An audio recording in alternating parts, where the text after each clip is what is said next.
यस्तो किसिमको काल विभेदन पनि गरिदिनु भएको छ। अणु आदिदेखि लिएर पुरै परम आयु भनिन्छ परार्धसम्मको 2 परार्धको ब्रह्माजीको आयु छ, त्यहाँसम्मको सबैको यो प्रक्रिया गरिदिनु भएको। त्यस पछाडि अब सृष्टि गर्नका निमित्त अगाडि यी सबै प्रकारका वैकारिक तैजस इत्यादि सबै प्रकारका सृष्टिहरू देव स्वर्ग आदिहरू गरिसकेपछि अझ ब्रह्माजी महाराज यहाँसम्मको यो सृष्टि जो छ सम्पूर्ण सृष्टि गर्ने साधनहरू सहित चेतनहरूको सबै चिजहरूको जिम्मेवारी ब्रह्माजीलाई लगाउन्जेलीसम्मको सृष्टि भगवानद्वारा भएको सृष्टि छ। अगाडि विशेष प्रकारले ब्रह्माजी महाराजले गरेको सृष्टि अर्को छ। ब्रह्माजी महाराजले अगाडि सृष्टि गर्न सुरु गर्नुभयो। सबभन्दा पहिला सृष्टि कस्तो गर्नुभएछ भनेदेखि एकदम त्यस्तै भगवानको ध्यान गरेर कर्म गर्नु पर्दछ र मात्र सफलता प्राप्त हुन्छ भनेर जान्नु पर्नेमा त्यो कुरा जान्न सक्नु भएन र मलाई त सृष्टि गर्नुपर्ने हो, सृष्टि गर्छु भनेर भगवानको ध्यान नगरिकनै सृष्टि गर्न सुरु गर्नुभयो। त्यसद्वारा सृष्टि गरेको त 5 वटा अज्ञानका वृत्तिहरू सृष्टि गर्नुभयो ब्रह्माजी महाराजले। तामिश्र, अन्धतामिश्र, तम, मोह, महातम भन्ने यस्ता प्रकारका यी अन्धकारका वृत्तिहरू, अज्ञानका वृत्तिहरू अन्धकारमय सृष्टि गर्नुभयो। ब्रह्माजी महाराजको मनमा खिन्नता भएको हो, मैले सृष्टि गर्न जानिनँ, पहिलोपल्ट भगवत आदेशद्वारा सृष्टि गर्दैछु, सृष्टि गर्न जानिनँ भनेर फेरि के गर्नुभएछ भने भगवानको ध्यान गर्नुभएछ। ओहो, मैले भगवानको ध्यान नगरिकन कार्यारम्भ गरेको हुनाले मलाई विघ्न आएको हो, यो तमोमय सृष्टि यस कारणले भएको हो। त्यसो हुनाले हेर्नुहोस्, यदि ब्रह्माजी नै किन नहुन्, भगवानलाई बिर्सेर कर्म सुरुवात गर्दछन् भनेदेखि सफलता असम्भव छ। यो कुरा चाहिँ हामीले ख्याल गर्नुपर्दछ। उपदेशको मूल अर्थ भनेको यो। त्यसो हुनाले हामीले भगवानको स्मरण गर्नै पर्दछ। बिना भगवत स्मृतिद्वारा ब्रह्मले पनि कर्म गर्यो भने यस्तो प्रकारले धोका पाउँछन्। अब भगवानको ध्यान गरेपछि मन पवित्र भएछ। भगवत ध्यान पूतेन मनसा भनिन्छ कि भगवानको ध्यानद्वारा पवित्र भएको मनले श्री ब्रह्माजी महाराजले पुनः सृष्टि सुरु गर्नुभयो। पुनः सृष्टि सुरु गर्दाखेरि 4 कुमारका रूपमा स्वयं भगवानले नै अवतार लिनुभयो। त्यहाँ सनक, सनन्दन, सनातन, सनत कुमार 4 कुमारका रूपमा यसरी सृष्टि भयो। ती कुमारहरूलाई पनि अब ब्रह्माजी महाराजको त आफ्नो कार्य जे हुन्छ, पिताले पुत्रहरूलाई पनि सकेसम्म आफ्नो परम्परालाई नै थामोस् भन्ने यस्तो ध्येय हुन्छ। ल सृष्टि गर्नुहोस् भनेर आदेश गर्नुभयो।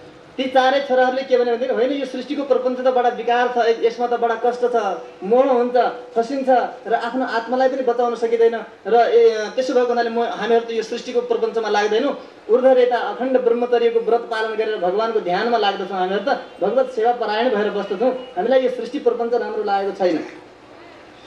ब्रह्माजी महाराजको पनि हो, मेरो पुत्रहरूले मेरो आदेशलाई मानेनन्, दुःख पैदा भएछ कि अत्यन्त क्रोध आएछ। हो, कस्ता पुत्रहरू, पहिलोचोटि नै मैले आदेश गर्दाखेरि पिताको आदेशलाई यिनीहरू मान्दैनन्, क्रोध आयो। तर क्रोध प्रकट त गर्ने कसमाथि गर्ने? छोराहरूमाथि क्रोध प्रकट गर्ने। आफ्नै छोराहरू के गरौँ भइहाल्यो भनेर त्यो क्रोधलाई चाहिँ रोक्न खोज्नु भएको छ ब्रह्माजी महाराज। एउटा कुरा विचार गर्नु होला, क्रोध हामीले आउँछ भनेदेखि त्यसलाई प्रकट गरिदिनु बरु बुद्धिमानी हुन्छ। क्रोध प्रकट नगरिकन त्यसलाई हामीले यदि बचाइराख्छौँ, भित्र पचाउन खोज्दछौँ भनेदेखि त्यो चाहिँ रोगका रूपमा प्रकट हुन्छ। त्यसो हुनाले बडा नराम्रो अवस्था हुन्छ त्यसको। त्यसो हुनाले ब्रह्माजी महाराजले त्यो क्रोधलाई चाहिँ रोक्न खोजिराख्नु भएको थियो। रोक्दा रोक्दै पनि त्यो क्रोध भन्ने चिज रोकिँदैन क्या, काहीँ न काहीँबाट निस्किन्छ। भ्रुकुटीको मध्यभागबाट एउटा कालो कालो बालकका रूपमा त्यो बाहिर जन्मिहालेछ। विचित्र त्यो बालक कस्तो छ भनेदेखि रुन लाग्यो क्या, अत्यन्त उद्वेगपूर्वक चित्कार गरेर रुन थालेको छ त्यो बालक। जोर जोरले रोएर के भन्छ भने, ल पिताजी मेरो नाम राख्नुहोस्, मेरो काम बताउनुहोस्, केका लागि मेरो जन्म भएको, नामानी कुरमे धात, नाउँ राखिदिनुहोस् र काम पनि बताउनुहोस्, किन मेरो जन्म भएको। यसो हेर्नुभयो, बडा विचित्रको कालो कालो यो बालक छ, यसले नाम पनि राख भन्छ। जन्मिने बित्तिकै बेसरी रोयो। अब यसको नाम राखिदिनु पर्यो भनेर श्री ब्रह्माजी महाराजले त्यो बालकको नाम राख्नु। के भन्नुहुन्छ भनेदेखि यदरोदि सुरश्रेष्ठ सुद्वेगैव बालक ततस्तम अभिधास्यन्ति नामना रुद्र इति प्रजाः भन्नु। प्रजाहरूले तिम्रो नाम रुद्र यस्तो राख्ने छन्। किन रुद्र राख्ने छन् त भन्दाखेरि जन्मिने बित्तिकै तिमी अत्यन्त उद्वेगपूर्वक रोयौ नि त, त्यसो भएको हुनाले तिम्रो नाम यसरी रुद्र हुनेछ। र ठिकै छ, तिम्रो बस्ने ठाउँ पनि स्थान पनि देऊ भन्यो तिमीले, होइन? स्थानानि च भन्नुभयो। स्थान देऊ भन्दाखेरि ल ठिकै छ, हृदयमा गएर बस, इन्द्रियमा गएर बस, अशु प्राणमा गएर बस, व्योम आकाशमा बस, वायुमा, अग्निमा, जलमा, पृथ्वीमा, सूर्य चन्द्रमामा र यस प्रकारले तपस्यामा यी तिम्रा स्थान भए, यहाँ गएर बस भनेर रुद्र ब्रह्माजीको क्रोधबाट समुत्पन्न हुनुभएका श्री रुद्र महाराजलाई यसरी स्थान दिनुभयो र विवाह पनि गरिदिनु भयो र नाम पनि राखिदिनु भएको छ। मन्यु, मनु, महिनस, महान, शिव, ऋतध्वज, उग्ररेता, भव, काल, वामदेव, धृतव्रत यी नाम राखिदिनु भयो। 11 रुद्र ब्रह्माजी महाराजको यसरी क्रोधबाट प्रकट हुनु। त्यसपछि विवाह गरिदिएर 11 रुद्रहरूको विवाह गरेर रानीहरू पनि दिनुभयो। धी, वृत्ति, उष्णा, उमा, नियुत, सर्पी, इला, अम्बिका, इरावती, सुधा, दीक्षा, रुद्राणी यी तपाईँका रुद्र, तिम्रा रुद्राणी हुन्। अब यिनीहरूका साथमा बसेर के गर्ने त? आदेश के छ त भन्दाखेरि पितृ आदेश, उही सृष्टि गर्ने आदेश। किनकि सृष्टि कार्य भगवानले सुम्पिनु भएको छ, आफ्नो कार्यलाई नै अगाडि बढाउनु उहाँको चाहिँ मुख्य ध्येय छ। त्यसो हुनाले अगाडि सृष्टि गर्नका निमित्त श्री रुद्र महाराजलाई पनि आदेश गर्नुभयो। भगवान भोलेनाथ चाहनुहुन्न थियो सृष्टि प्रक्रियामा लाग्न। पहिले भाइ दाजुहरूले पनि सृष्टि गर्न नमानेको हुनाले क्रोध प्रकट भयो ब्रह्माजी महाराजलाई। नाइ भन्यो भने फेरि रिसाउनु होला, अर्को केही नराम्रो फेरि पैदा होला, त्योभन्दा त अब मानिदिनै पर्यो भनेर तर कापले चाहिँ सृष्टि गर्न सुरु गर्नु। तर हेर्नुहोस् एउटा कुरा ख्याल गर्नु होला, यदि कुनै कार्य गर्न मन लागेको छैन भनेपछि त्यो काम चाहिँ मन लगाए राम्रो गर्नु हुँदैन कहिले पनि। घरमा पनि अब गर्मीको समय छ अथवा केही छ भनेदेखि चुलामा राम्रो रोटी साग इत्यादि मिठो बनाउनु जान्ने छ भने ल फलानाले पकाउँछ, अरू मजासँग हावा खाइरहेका हुन्छन्, त्यसले बनाएको मिठो हुन्छ भनेर त्यसैलाई चाहिँ पकाउनुमा लगाउँछन्। रोटी जलाइदियो, सागै त्यस्तै प्रकारको नुन धेरै हालिदियो, बनाउनै नजाने भनेदेखि जान्दैन त्यसको हातबाट हुँदैन छोडिदियो भन्छन् र काम बिगारेपछि हेर्नु सुख पाइन्छ। त्यस्तै प्रकारले अब रुद्र महाराजले पनि सृष्टि गर्दाखेरि अब राम्रो गरे भनेदेखि त मैले फेरि त्यही गरिरहनु पर्ने हो, यो प्रपञ्चमा फस्नुपर्ने हो, बिगार छु र अनि त्यसपछि छुट्टी पाइन्छ कि भनेर भूत प्रेत पिशाच अत्यन्त ती पहिले गरेका सृष्टिहरूलाई पनि खान्छन् कि जस्तो भयङ्कर विकराल सृष्टिहरू गरिदिनु भयो। यस्ता सृष्टिहरूलाई देखेपछि ब्रह्माजी महाराजलाई नै खानका निमित्त गए। आत्तिएर ब्रह्माजी महाराजले भन्नु अलम प्रजाभि सृष्टाभि ईदृशिभि श्रोत्तम, ए देवताहरूमा उत्तम शिव, यस्तो पनि कहीँ सृष्टि गर्नुहुन्छ? यो त पहिले गरेका सृष्टिहरूलाई पनि खान्छन् जस्तो यस्ता प्रकारको यिनीहरू भयो, अब नगर सृष्टि। त्यसै हुन्छ सृष्टि गर्न, तपस्या पो गर्नुपर्दछ। सृष्टि पनि तपस्याद्वारा हुन्छ, त्यो पनि एउटा वैदिक प्रक्रिया हो सृष्टि गर्नु भनेको पनि। आज प्राणीहरू धर्मदेखि विमुख भएका किन त सृष्टि गर्नै जान्दैनन्। जहाँ पाए त्यहाँ सृष्टि गरेका छन्। कसरी हो त्यो विवाहको वैदिक परम्परा समाप्त भयो, संस्कार समाप्त भयो। त्यस्तै प्रकारले सन्तानहरू जता पायो त्यतै, जहाँबाट पायो त्यहीँबाट जन्माएका छन्। त्यसो हुनाले श्रद्धा विहीन भए, धर्मदेखि विहीन भए, आज आफ्नो रीति संस्कृति परम्परालाई पनि त्याग्ने भए। त्यसो हुनाले हेर्नुहोस् सृष्टि गर्ने पनि एउटा वैदिक प्रक्रिया हो। विधिवत रूपमा यदि सृष्टि गरिएका छन् भने ती सन्तानहरू कहिल्यै पनि दुःसन्तान हुन सक्दैनन्, तिनीहरूले आफ्नो संस्कृति परम्पराहरूलाई त्याग्न सक्दैनन्। त्यसो भएको हुनाले तपस्या गर्नु पर्दछ, यसका लागि पनि जान्नु पर्दछ भनेर तपस्या गर्नका निमित्त आदेश दिइदिनु भयो। उहाँ त रुद्र महाराज त्यसै प्रकारले तपस्या गर्न चाहनुहुन्थ्यो। पहिलेदेखि सानन्द हिमालयमा गएर तपस्या गर्न लाग्नु। अब अगाडि सृष्टिको प्रक्रियालाई अगाडि बढाउनका निमित्त ब्रह्माजी महाराजले के यसो सोच्नुभयो, अब के गर्ने त भन्दाखेरि 10 पुत्रहरूको उत्पत्ति गर्नुभयो। मरीचि, अत्रि, अंगिरा, पुलस्त्य, पुलह, क्रतु, भृगु, वशिष्ठ, दक्ष र देवर्षि नारदजी, यस प्रकारले यी 10 ऋषिहरूको चाहिँ पैदा गर्नुभयो ऋषिहरूलाई। त्यसपछि ती ऋषिहरूलाई पनि कहाँबाट यो सृष्टि गर्ने प्रक्रिया बडा विचित्र छ। त्यहाँ कुनै मैथुनी सृष्टि छैन, पति पत्नीहरूबाट सृष्टि हुने भन्ने पनि छैन। त्यहाँ त कस्तो छ भने ब्रह्माजीको मनद्वारा सङ्कल्प जस्तो गर्नुहुन्छ त्यही प्रकारको सृष्टि भइरहेको छ। यो मैथुनी सृष्टिको प्रक्रिया त पछि सुरु भएको छ श्री स्वयम्भू मनु महाराजको पालादेखि।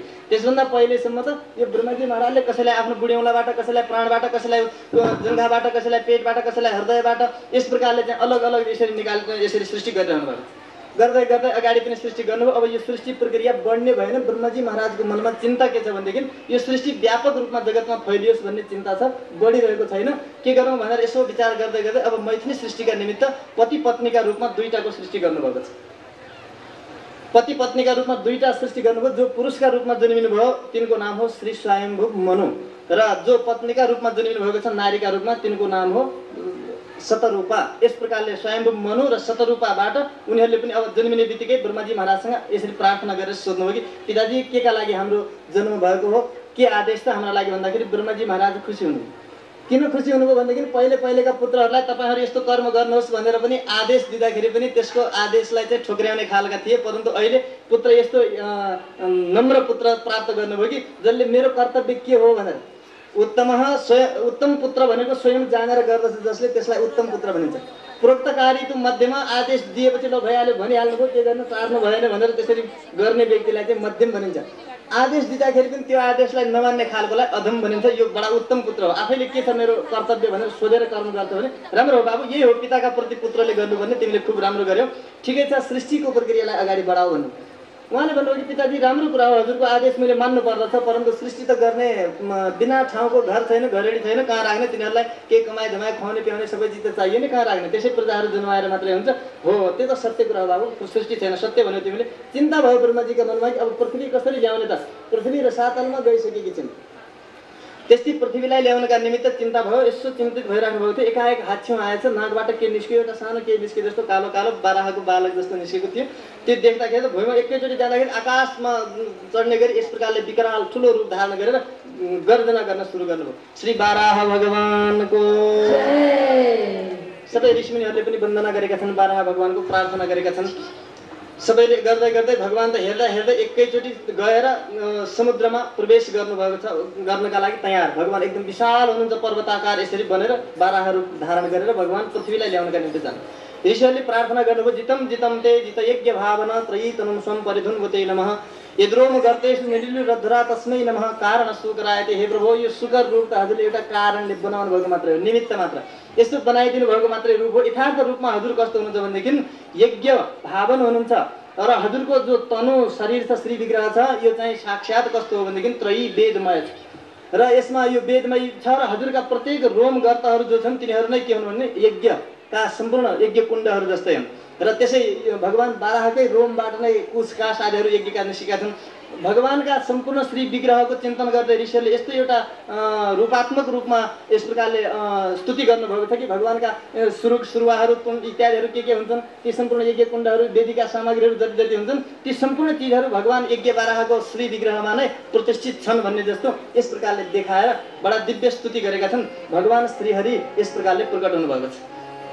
जय अनादि हरि जय अनंत हरि जय अनादि जय बराहरि जय अनादि जय अनादि हरि जय अनंत हरि संत चक्रधर जय बराहरि कायनोपाय यज्ञरूपाय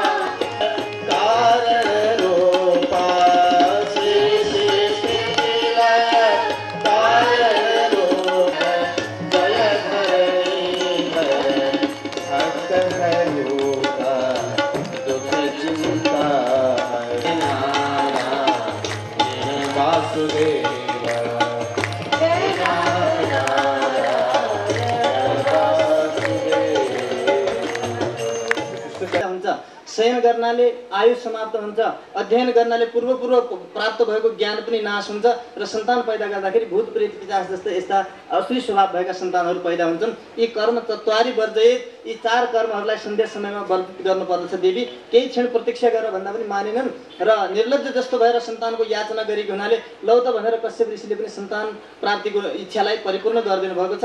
र त्यस अनुसारले जब सन्तान प्राप्तिको वरदान दिइसकेपछि उहाँले स्नान आदिहरू गरेर सन्ध्यावन्दन गर्नुभयो। अत्यन्त क्रोध आएर यिनले एकछिन पनि प्रतीक्षा गर्न सकेनन् र श्राप दिनुभयो। चण्डी, तिमीले यस प्रकारले सन्ध्याको समयलाई पनि परिहार गर्न एकछिन प्रतीक्षा नगरेर कामले वशीभूत भएर यस्तो प्रकारको याचना गरेको हुनाले सम्पूर्ण लोकलाई दुःख दिने यस्ता प्रकारका रौद्र 2 सन्तान तिमीबाट पैदा हुनेछन् भनेर यस प्रकारले दिनुभयो। र पछि तिनीहरूले सारा जगतलाई यसरी आतंकित गरिसकेपछि भगवान श्रीहरिले तिनीहरूलाई समाप्त गरिदिनुहुनेछ। अलिकति खुसी पनि लागेको छ कि भगवानद्वारा मेरा पुत्रहरूको मृत्यु हुनेछ। ब्राह्मणहरूद्वारा अरू कसैको यस प्रकारले श्रापित भएर मृत्यु भयो भनेदेखि अरू पनि विनाश हुन सक्थ्यो, ठिकै छ भन्ने सम्झेर भगवानका प्रति आदर गरिन्। भगवान भोलेनाथको पनि उनले प्रार्थना गरिन्, वन्दना गरिन्। धेरै अनुनय विनय गरेर पतिलाई पनि र आफूले गरेका कर्महरूको पनि प्रयाश्चित्त भनिन्छ मनमा, त्यस्तो प्रकारको खेद प्रकट गरेको हुनाले कश्यप ऋषिले प्रसन्न भएर ल ठिकै छ, तिमीले सबैका प्रति आदर राख्यौ, भगवानका प्रति पनि भाव राख्यौ, शिवको पनि यसरी सम्मान गर्यौ र मलाई पनि यस प्रकारले आदर गरेको हुनाले पुत्र त अब त्यस्तै हुन्छन् मैले भनिसकेपछि, परन्तु तिम्रो नाति जो छ त्यो अत्यन्त सुन्दर हुनेछ, अत्यन्त सौम्य हुनेछ, जो सबै लोकलाई चाहिँ अत्यन्तै सुख दिनेवाला हुनेछ। अलम्पट हुनेछ, कुनै चिजमा पनि लम्पट नभएको, शील सुन्दर भएको, गुणै गुणको खाने र अर्काको दुःखलाई देखेपछि आफ्नै दुःख भन्ने सम्झिने, यो मानवीय गुण हुन्। अर्कालाई दुःख भइरहेको छ भनेदेखि आजको मानवले अर्कालाई दुःख भएको देखिरहन्छ तर त्यसको उद्धारका निमित्त चेष्टा गर्दैन, परन्तु यो प्रहलादको लागि सङ्केत गर्दै हुनुहुन्छ कि अर्काको दुःखलाई नै आफ्नो दुःख सम्झिने छन् र अभूत शत्रु, कोही पनि शत्रु नभएको यस्ता प्रेमी र सबैका प्रति समभाव भएका व्यक्तिहरूको कोही पनि शत्रु रहँदैन जसले यस्तो प्रकारको भाव राख्दछ र सबैको शोक हरण गर्नेवाला यस्तो प्रकारको बालक हुनेछ भनेर आशीर्वाद दिनुभयो। त्यस पछाडि ती 2टा जो बालक जन्मिनका निमित्त वरदान दिएको छ, यता उता के भइदियो भनेदेखि सनक सनन्दन सनातन सन्त कुमार जो भगवानका अवतारका रूपमा जन्मिनु भएको थियो, अवतरित हुनुभएको थियो, बद्रिकाश्रममा बसेर तपस्या गरिरहेको बेलामा एकाएक वैकुण्ठमा भगवानका श्री चरणमा चढेको तुलसीको सुगन्ध उनीहरूका नाकमा आइपुगेको छ। उनीहरूले थाहा पाए कि हो भगवान श्री हरिले हामीलाई वैकुण्ठमा यो तुलसीको सुगन्धद्वारा आमन्त्रण गर्नुभएको हो, दर्शन दिनका निमित्त भगवानले इच्छा गर्नुभएको, जानु पर्दछ दर्शन गर्नका निमित्त भनेर लीलाका निमित्त रचना गरिएको लीला वैकुण्ठ भनिन्छ। त्यस वैकुण्ठमा जानका निमित्त उहाँहरू यसरी तयार हुनुभयो, 4 कुमारहरू जानुभयो। यहाँहरूको स्थिति कस्तो छ भनेदेखि हुन चाहिँ सबभन्दा पहिले जन्मिएका छन्, पूर्वजहरूका पनि पूर्वज हुन्, परन्तु 5 वर्षको मात्रै, 5 वर्षभन्दा माथि कहिले पनि हुनुहुन्न। उमेर त्यस्तै रहन्छ, किनकि 5 वर्षकै उमेरदेखि अमृत पान सुरु गर्नुभयो र अरू कुनै चिज पानै नगरिकन हरिशरणम मन्त्र निरन्तर जपेको हुनाले 5 वर्षभन्दा 6 वर्षकै हुनु भएन। यस्तो छ। अनन्य भावले परमात्माको चिन्तन हामी जुन समयदेखि सुरुवात गर्दछौँ त्यसै समयमा हामी अमर भइहाल्छौँ। त्यसभन्दा अगाडि हाम्रो उमेर बढ्दै बढ्दै, तर त्यो भाव नै हामी प्रकट गर्न सक्दैनौँ। त्यस कारणले हामीले बुढो हुनुपर्छ। बुढो नभए हुन्थ्यो भन्ने चिन्ता चाहिँ गर्दछौँ, बुढो कसरी भइँदैन त्यो प्रयास चाहिँ गर्दैनौँ। ल हेर्नुहोस्, बुढो नभए उनीहरूले 5 वर्षको उमेरमा सबैतिरबाट भावना हटाएर परमात्मा मात्र अनन्य रूपले चिन्तन गर्ने भाव राखेर हरिशरणम नित्य मन्त्र जप्न सुरु गरेको हुनाले 5 वर्षको हुनुहुन्छ, सबभन्दा पहिले जन्मेको, अहिलेसम्म पनि हुनुहुन्छ, सधैँ रहनुहुन्छ। भनेपछि हामीहरू बुढो हुने चिन्ता त गर्दछौँ, परन्तु केद्वारा बुढे आउँदैन त्यो चाहिँ हामी खोज्दैनौँ, गर्नै चाहँदैनौँ। यस्ता हुनुहुन्छ र पनि बालकै रूपमा यसरी जानुभयो। 7 ढोकाहरू पार गरेर जानुपर्ने भगवानको दर्शन गर्नका निमित्त 6 ढोकासम्ममा प्रत्येक ढोकामा 2-2 जना द्वारपाल छन्। अरू ढोकाका द्वारपालहरूले त रोकेका छैनन्, परन्तु 7औं ढोकामा पुगेपछि जय र विजय नाम गरेका भगवानका यसरी पार्षदहरू छन्। उहाँहरूले चाहिँ तेर्सो यसो डन्डा गरिदिएर जान्दैन। केटाकेटीहरू जानु हुँदैन, भित्र के काम छ बाहिर जाऊ भनेर रोकिदिए। केटाकेटीहरू सुन्छ, भगवत इच्छा थियो, त्यस हुनाले उनीहरूले यसरी रोकिदिएपछि अत्यन्त क्रोध पैदा भयो। अब ऋषिमुनिहरूलाई पनि क्रोध सबैसँग हुन्छ। हेर्नुहोस्, काम, क्रोध, लोभ, मोह, मद, मात्सर्य यिनीहरू सधैँका निमित्त आफूबाट हटाएर अलग गर्न सक्ने सामर्थ्य कसैको पनि छैन। सधैँ रहन्छन्, सबैसँग रहन्छन्, तर पनि कसैले चाहिँ निरन्तर जहाँ पाए त्यही प्रयोग गर्दछन्, कसैले चाहिँ जहाँ प्रयोग गर्नुपर्ने हो त्यही मात्रै प्रयोग गर्दछन् र तिनीहरूमाथि आफ्नो अङ्कुश लगाएका हुन्छन्। यही महापुरुष र अनि कुपुरुषहरूको यो भेद हो। कुपुरुषहरूले कहाँ क्रोध गर्ने थाहा पाउँदैन, महापुरुषले क्रोध गर्ने ठाउँ पत्ता लगाएर मात्र क्रोधित हुन्छन्। त्यस्तै प्रकारले दया कहाँ प्रयोग गर्नुपर्ने हो, ईर्ष्या, डाह, यी सबै चिजहरू सबैभित्र रहन्छन्। यी प्रकृतिको शरीरमा रहने जतिमा सबैमा रहन्छन्। आजसम्म त उहाँहरूले क्रोध प्रकट गर्नुभएको थिएन, परन्तु आज यी अज्ञानीहरूका लागि चाहिँ वैकुण्ठमा बसेका छन्। न कुनै डर छ, त्रास छ। डर पनि जुन परमात्मा देखेर डराएर भाग्छ, त्यस्ता परमात्माले स्वयं इच्छा गरेर बोलाउनु भएका यस्ता भागवतहरूको दर्शन, भगवानको दर्शन गर्नका निमित्त जान खोज्दा रोक्दछन् भनेदेखि भगवानको दर्शन गर्नका निमित्त जो बाधक छन् त्यस्तामाथि हामीले क्रोध प्रकट गर्नुपर्ने हो। तर हाम्रो त्यस्तो बानी छैन। तात्पर्य के छ भनेदेखि जसले भगवत मार्गमा जानका निमित्त हामीलाई रोक्दछ त्यो नै क्रोधको भाजन हो। त्यसका प्रति हामीले क्रोध प्रकट गर्नुपर्दछ। हामीलाई त कसैले भगवानतिर जाने प्रेरणा दियो भने त्योसँग हामी रिसाउँछौँ। बरु भगवत मार्गमा हिँडेका साधु महात्माहरूलाई देखेपछि बरु हामी हेर्न चाहँदैनौँ। हाम्रो बानी त्यस्तो छ। तर यथार्थ रूपमा क्रोध कहाँ प्रकट गर्नुपर्ने रहेछ? भगवानदेखि विमुख बनाउने जनहरूदेखि नै हामीहरूले यस प्रकारले क्रोध प्रकट गर्नुपर्छ। क्रोधित भएर श्राप दिनुभयो, तिमीहरू आसुरी स्वभाव भएका छौ, त्यसो हुनाले प्रकृतिको सङ्गतले युक्त भएका, यसरी आसुरी स्वभावले युक्त भएको योनिमा तिमीहरूले जानु परोस् भनेर श्राप दिइहाल्नुभयो। यति कार्य गराइसकेपछि भगवान पनि उताबाट लक्ष्मीजीको साथमा बाहिर आउनुभयो। द्वारमा यस्तो कुमारहरूलाई देख्नुभयो, तिनीहरू श्रापित भएर एकदम चिन्तित छन्, थरथरी डरले कापेका छन्। देखेपछि भगवानले ओहो आज कस्तो भयो यस्तो, हजुरहरू जस्ता महापुरुषहरू आउँदाखेरि पहिले नै आएर स्वागत गर्नुपर्ने, मैले कति यस्तो प्रमाद गरेछु, हजुरको दर्शन गर्न मैले पहिले नआइकन यसरी प्रमाद गरेँ, के भयो यस्तो त्यस्तो भन्दै सम्झाउन लाग्नुभयो। त उता उहाँहरूलाई श्राप भइसकेको थियो। त्यसोलाई ठिक गर्नुभयो हजुरहरूले। जो दण्ड दिनुभयो यो सेवकहरूले गरेको अपराध भनेको स्वामीलाई लाग्दछ। ठिक गर्नुभयो, तपाईँहरू यी दण्डका अधिकारी थिए, दण्ड दिनुभयो, राम्रै भयो। र हजुरहरू जस्ता ब्राह्मणहरू त कस्ता हुनु भनेदेखि म बरु अग्निमा चाहिँ यस प्रकारले हवन गरेको एकदम घिउले चोबिएको त्यस्तो प्रकारको वस्तु हवन गर्दा पनि त्यति प्रसन्न हुन्न, परन्तु खिर पुडी इत्यादिहरू ब्राह्मणको मुखरूपी अग्निमा निरन्तर हवन गरेको छ भने त्यसद्वारा म ज्यादा प्रसन्न हुन्छु भन्नुहुन्छ। अब यस्ता हजुरहरू यस्ता ब्राह्मणहरूको आज मेरो द्वारमा अपमान भयो, मेराहरूले अपमान गरे, त्यसो हुनाले यिनीहरू दण्डका भाजन नै थिए, ठिक छ, राम्रो छ भनेर यस्तो भन्नु। उहाँहरूलाई पनि लज्जा लाग्यो। आज भगवानले हाम्रो यसरी प्रशंसा गर्नुभयो, हामीले गल्ती गऱ्यौँ, भगवानका पार्षदहरूलाई दण्डित गऱ्यौँ र पनि भगवान यस्तो भन्नुहुन्छ, त्यस्तो सोच्नुभयो। तर वास्तवमा भगवानले के भन्नु खोज्नु भएको भनेदेखि यसरी स्वामीले गरेको पाप, के अरे सेवकहरूले गरेको पाप पनि स्वामीले भोग्नु पर्दछ। यही कारण हो हाम्रो संस्कृतिमा कि कुकुर बिरालाहरू पनि नपाल्नुहोस् भन्नुको कारण त्यही हो। कुकुर बिरालाहरूसँग द्रोह होइन त्यो। कुकुर बिरालालाई त हामीले कुकुर पूजा भनेर हाम्रो संस्कृति परम्परामा एक दिन कुकुरको पूजै गर्ने, एक दिन चाडै एउटा पर्वै राखिदिएको छ। कुकुरको त अपमान होइन त्यो, कुकुरको सम्मान हो, बिरालाहरूको सम्मान हो। तर जुन ठाउँमा सम्मान गर्नु पर्दछ त्यही ठाउँमा सम्मान गर्नु पर्दछ। कुकुर बिराला पाल्नु हुँदैन भन्नुको तात्पर्य के त भन्दाखेरि मालिक बनेर बस्नु हुँदैन भनेको। मालिक बनेर बस्यो भने कुकुरले कोही महापुरुषहरू आए द्वारमा आउने बित्तिकै पहिले नै अकारण क्रोध प्रकट गरेर महापुरुषको अपमान गर्दछ, त्यहाँबाट उसको सुरुवात हुन्छ। कस्तो कुकुर पालेर रहेछ घरमा भन्ने किसिमको हुन्छ, महापुरुषको मनमा दुःख पैदा हुन्छ। त्यो अपराध कुकुर बिचरालाई के थाहा, उसलाई त भोग्नु पर्दैन, त्यसको मालिक बनेर बसेकोले भोग्नु पर्दछ। त्यसो हुनाले नपाल्नुहोस् भनेको। बिरालोको मालिक बनेको छैन, कहाँ कहाँ जान्छ, कति प्राणीहरूको हिंसा गर्दछ, हत्या गर्दछ, त्यसको मालिक आफू बनेको छैन, उसले गर्छ, आफूले भोग्नु पर्दछ। त्यसो हुनाले मालिक बनेर नबस्नुहोस्, सेवा चाहिँ गर्नुहोस्। सेवा त आकिट ब्रह्म पर्यन्त सबै प्राणीको गर्नुपर्दछ, सबैका अन्तर्यामी रूपमा विराजमान उनी परमात्मा हुनुहुन्छ भन्ने सम्झेर। परन्तु दुष्कर्म गर्ने व्यक्तिहरूको साथमा सङ्गत गर्नाले त्यसको फल आफूले भोग्नुपर्ने हुनाले यस्तो आदेश दिएको। ठिकै छ, मेरा सेवकहरूले गरेको अपराध मैले गरेको मान्नु पर्दछ भनेर भगवान्ले यस्तो गर्नुभयो। दुईटैको परस्परमा यस्तो प्रकारको वार्तालाप हो र मिलाएर के गर्नु भनेदेखि 3 जन्ममा यिनीहरूले आउने किसिमको यस्तो व्यवस्था मिलाउँछौँ, चिन्ता नमान्नुहोस्, मेरो इच्छाद्वारा यस्तो भएको छ। भगवान्ले भन्नु उहाँलाई दुःख लागेको थियो, सम्झाउनु भयो र यसरी मेरो इच्छाले नै यस्तो भएको छ। उनै जय विजय भगवान्का भक्त यस्ता यी कुमारहरूको श्रापद्वारा आज दितिको गर्भमा यसरी आएका छन्। आउँदाखेरि कस्तो भइरहेको छ नि, आकाशबाट एकदम उल्कापात भइरहेको छ, सूर्य चन्द्रमाहरूले पनि घर बनाइरहेका छन्, चारैतिर दिशा विदिशाहरू एकदम धूसरित छन्, धूसरित भइरहेका छन्। यस्तो प्रकारको अत्यन्त विकराल अवस्था देखिन लाग्यो, विभिन्न प्रकारका उत्पातहरू हुन लागे, के भयो सबै आत्तिन लागेका छन्। त्यही अवस्थामा देवताहरू सबैले भने यस्तो प्रकारले तिनीहरूको यसरी गर्भमा आगमन भइरहेको छ। 100 वर्ष भइसकेको छ गर्भमा आएको, अहिलेसम्म जन्माउने कुरै गर्दैनन् दिदी महाराज, कति थिइन्? 100 वर्ष भइसक्यो जन्माउँदैन, किनकि जन्मिने बित्तिकै यिनीहरूले उद्दण्डमय कर्म गर्दछन्। भगवान्ले दुःखी भएर यिनीहरूलाई मार्दिनुहुन्छ, त्योभन्दा त बरु पेटैमा पालिराख्छु भनेर 100 वर्षसम्म पाल्नु। कश्यप ऋषि यसरी घुम्दै फिर्दै एक दिन आउनुभयो दरबारमा, यसो आउनुभयो, के हो दिदी महारानी कति दिनसम्म हो पेटैमा राख्ने, बच्चा जन्माउने होइन भन्दाखेरि पतिको आदेशद्वारा ल हुन्छ त भनेर बालक जन्माएन। जन्माउने बेलामा उस्तै प्रकारको उत्पात छ। भगवानका मन्दिरहरूमा स्थापना गरिएका मूर्तिहरू पनि हल्लिरहेका छन्, आँखाबाट आँसु आइरहेको छ, पसिना चुहिरहेको छ, सारा सर्वत्र यस्तै प्रकारले पृथ्वीमा भूकम्प भइरहेको छ, गड्याङ गुडिङ बिजुली यस्तै प्रकारले चम्किरहेको छ, अत्यन्त यस्तो प्रकारका उत्पातहरू भइरहेका छन्। यो सबै घटनाहरू हुँदै हुँदै यिनै 2 बालकहरू आज यहाँ जन्मेका छन् कश्यप ऋषिको घरमा। दुईटै जुम्ल्याहा भएर जन्मेका छन्। जुम्ल्याहा बालकहरू जन्मेपछि जो पहिले जन्मेको हुन्छ त्यसलाई कान्छो भन्दछन्, जो पछि जन्मिन्छ त्यसको त्यो जेठो हुन्छ। जन्म बाहिर हुँदैन, जन्म भित्र भएको हो, पेटमा जन्म भएको हो, त्यो पेटमा गर्भमा सानो ठाउँ भएको हुनाले जाँदाखेरि जो पहिला गयो निक्लिँदाखेरि फेरि त्यो पछि निस्किनु पर्छ क्या, पछाडिबाट अरू पनि गयो भनेदेखि त्यसले पछि निस्किनु पर्छ। त्यस हुनाले पछि निस्केको जो पहिले जन्मिन्छ त्यो कान्छो र जो पछि जन्मिन्छ त्यो चाहिँ जेठो, यस प्रकारले चाहिँ जन्म हुन्छ। यो अहिले यी दुईटै हिरण्याक्ष र हिरण्यकशिपु भन्ने यी दुईटा जन्मे। हिरण्यकशिपु जेठो भयो र हिरण्याक्ष चाहिँ कान्छो भयो।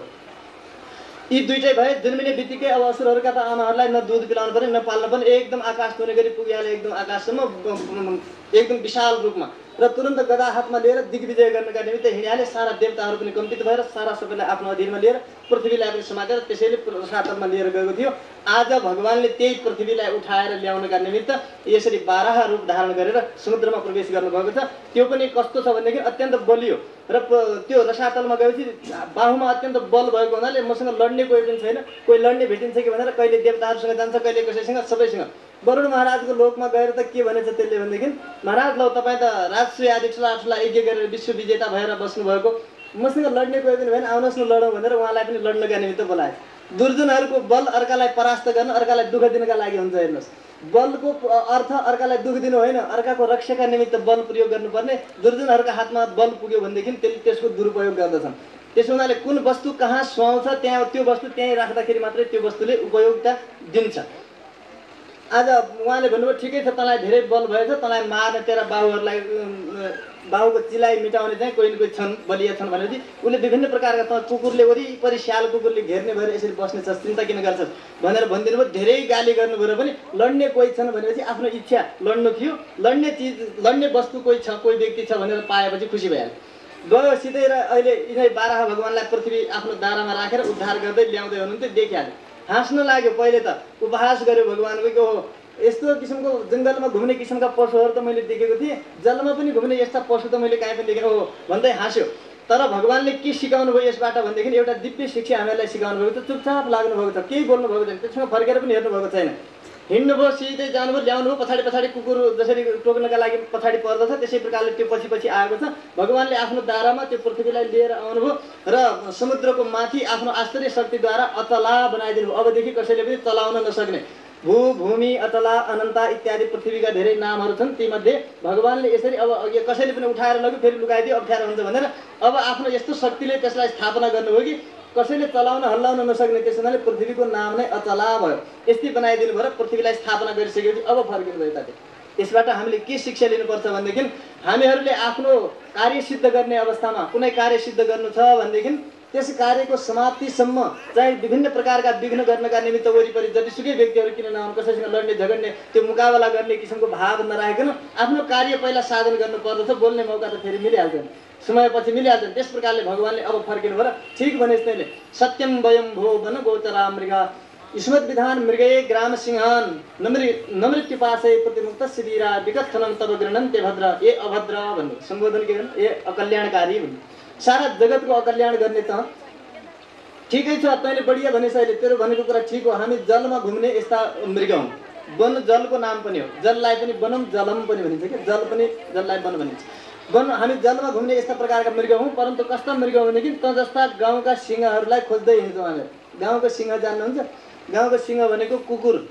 कुकुर के गर्छ भने आफ्ना गाउँमा छ भनेदेखि कति जोर जोरले भुक्दछ, पल्ला गाउँ जानु पर्यो भनेदेखि पुच्छर लुकाएर हिँड्छ है। हो त्यस्तो प्रकारको गाउँमा आउँदाखेरि मात्र सिंह जस्तो गर्ने हुनाले गाउँको सिंह। त जस्ता गाउँका सिंहहरूलाई हामी खोज्दै हिँड्छौँ। अब के गर्नु, त एउटा विकराल होस् नि त, काल अत्यन्त बलशाली छस्, बलियो छस्। अब त जस्ता वीरसँग मैले बैर बाँधिहालेँ, अब तँसँग बाँचेर जाने त कुनै सम्भावना छँदै छैन। ठिकै छ, अब के गर्नु, प्रति तँबाट मुक्त भएर जाने त कुरै छैन। अब आइहाले, बैर गरिहाले, अब के छ त भन्नुभयो। भगवान् अब फर्किनु भयो यतातिर, गदा हातमा लिएर भगवान्का साथमा जोर जोरले कुस्ती सुरु भइहाल्यो। धेरै बेरसम्म लडाइँ भयो। मुसालाई बिरालोले खेलाए जस्तो खेलाइराख्नु भएको छ। स्वर्गबाट सम्पूर्ण देवताहरू ब्रह्माजीहरू पनि हेरिरहेका छन्। उनीहरूलाई त छटपट्टि भइरहेको छ, सन्ध्याकाल बढ्दै आइरहेको छ।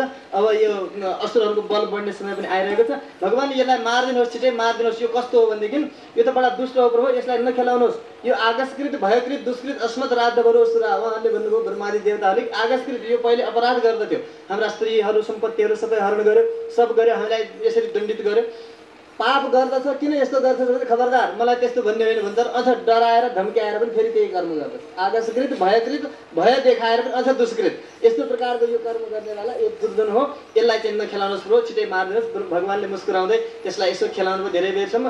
गर्दै गर्दै धेरै बेरमा अब सन्ध्याको समय आइसकेपछि त करेण कर्णमुले एउटा हातले भगवान्का त्यो सुन्दर करकमलद्वारा एकपट्टिमा एक थप्पड लगाउनु भएको थियो, लडिहाल्यो। श्री बाराह भगवानको